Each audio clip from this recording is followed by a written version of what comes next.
Hello, this is Elizabeth, and we have finally reached episode 20 in our Awaking Beauty series. This is the final story in the book, and we have come a long way since the first chapter, when Sally was a fresher at Westerly College, Oxford, and when Basil awoke a girl who was sleeping through a tutorial with a kiss. We have seen some pretty strange episodes in the present, and we've travelled back in time. Sally's mum noticed that the digital clock on the oven was reading 17:59. She liked to hear the evening news on the radio while she prepared dinner, and she reached over to switch it on. She heard the 6 time pips and the announcer, with smooth tones, read the headlines. Several thousand people in the city of Oxford have temporarily lost consciousness. Emergency services have been overwhelmed by numerous traffic accidents and outbreaks of fire. Officials say they are mystified by the occurrence and are yet to find any credible explanation.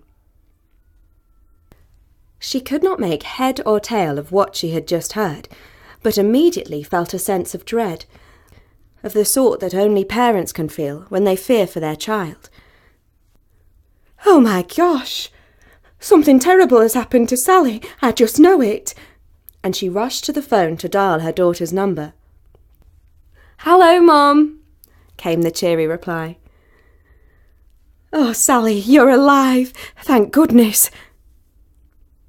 "Yes, Mum, I'm alive. In fact, I'm just fine.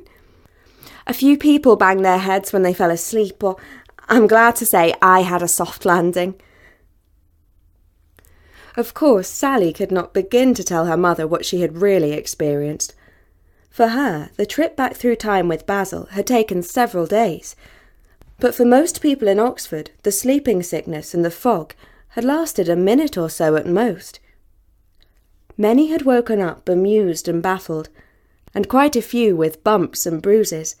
Some had more serious injuries. The cause of the incident was unknown.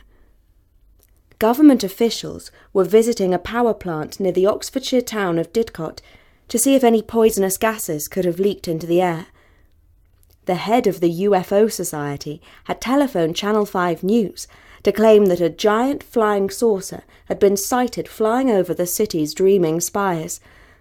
But the truth would never be widely revealed, for who could have guessed that it was all a slick trick of time played by the famous witch Morgan Le Fay.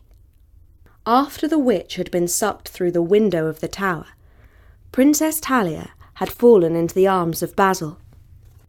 It was the way it was meant to be, and it was the fairy tale ending. But Sally could not help feeling a little sharp pang of jealousy. After all, she had been at Basil's side while he transformed himself from a lanky, head-in-the-clouds classics student into a knight. Part of her thought she ought to prefer the brainy, funny, peace-loving Basil, but there was another part of her that could not help shuddering with a certain awe at the steadfast, sword-in-hand, fight-to-the-death Sir Basil that she had just witnessed. But then Basil, still tangled up in Talia's arms, turned his head and said, "Sally, I want to thank you for all you've done over the last few days. It's so great that you came back in time with me. I mean, you were the one doing the thinking. I would have just been lost on my own." Then Talia released Basil from her embrace and came over to Sally to hug her. And Sally began to feel a little less left out of things. The trio made their way down the dark, winding stairs of Draper's Tower and out into the bright sunlight of the quad. The scene was almost normal, with undergraduates and dons milling around and trying to figure out what had happened. What made it just a little bit surreal was the fact that 2 horses, draped in colourful silks, were nibbling the grass. These days horses are a rare sight inside Oxford colleges, and of course nobody, except Basil, Talia and Sally, understood why they were there. It was a day of strange happenings. Sally could not help noticing that quite a few eyes were directed towards the 3 friends as they made their way along the path. She began to wonder if people now knew the role they had played. It was only when a third-year student, Cynthia Smythe, said to her, "Are you going to a ball?" that she realised that everyone was looking at the way they were dressed. She was still in a medieval gown, and Basil was wearing metal armour and carrying a sword. Yes. No, it's a fancy dress party at Teddy Hall," stuttered Sally. And quite frankly, there are so many bizarre people wandering around Oxford at any time of day that it wasn't that strange to meet people in medieval costume among the sandstone walls and ancient gargoyles. They went up to Basil's room to help the poor boy out of his suit of armour. A tall, thin classic student emerged out of his bulky shell. They set up the metal armour in the corner, where it looked like an ancestral heirloom. Otherwise, the room was pretty empty, because, of course, Basil had packed his things and left college shortly before the momentous events, when he had pledged to leave with Princess Talia. Basil wore a leather pouch around his neck, which had been given to him while he was travelling through the past. He checked, and found that it still contained his thin sliver of a bank card and his mobile phone. The phone, unfortunately, had taken a blow at some stage and was dented and no longer working. "Well," said Basil, "this is goodbye, Sally." "What do you mean? You can't up and leave now." "I'm afraid we must," said Talia. "There is no place for me in this college. The authorities sided with her. I mean the witch. I cannot remain here." An hour later, Basil and Princess Talia were seated on the bus for Victoria Station in London. Sally came on board to kiss both her friends goodbye. While they waited for the driver to get on, she said, "What do you think would have happened if she had succeeded? If Morgan Le Fay had destroyed all the university's knowledge?" "The knowledge would not have mattered that much," said Basil. "Most of it's wrong anyway. But what we would have lost is that sense of connection with the past. I mean, when you read about Rome or ancient Athens, the people are as real as if they are alive today. You get that feeling that human life continues, even if we don't ourselves. The past is different, but it's also the same. It's all part of one big thing. Do you understand what I'm saying?" "Yes," said Sally. "I do, because I've been there. In the past, I mean." And Talia leaned her head against Basil's shoulder and said, "If you leap through time and miss out all the bits in between, you feel totally disjointed. You need a record of the past to connect it all up. We humans need the past, as well as the present and the future." Sally stepped down from the bus. From the pavement, she waved goodbye to her friends. She looked around the Oxford bus station. It was such a drab and dreary scene, straight out of modern Britain. Nobody had really bothered to make it into anything special.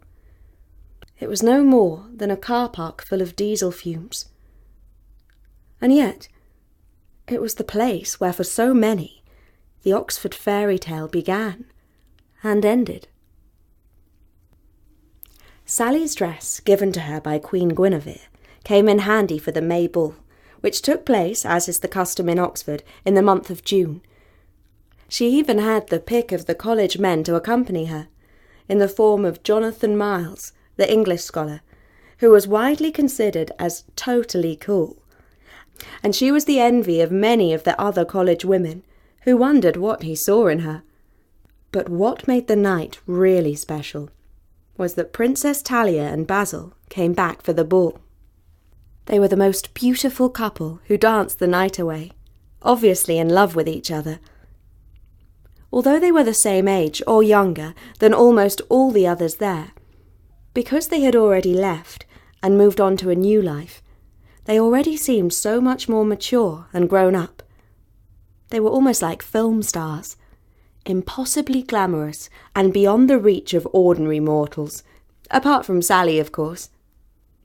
From then on, the many distractions of life at Oxford, including the parties, the romances, the student politics, the drama societies, the 8 weeks and the balls, no longer seemed quite so important as before to Sally.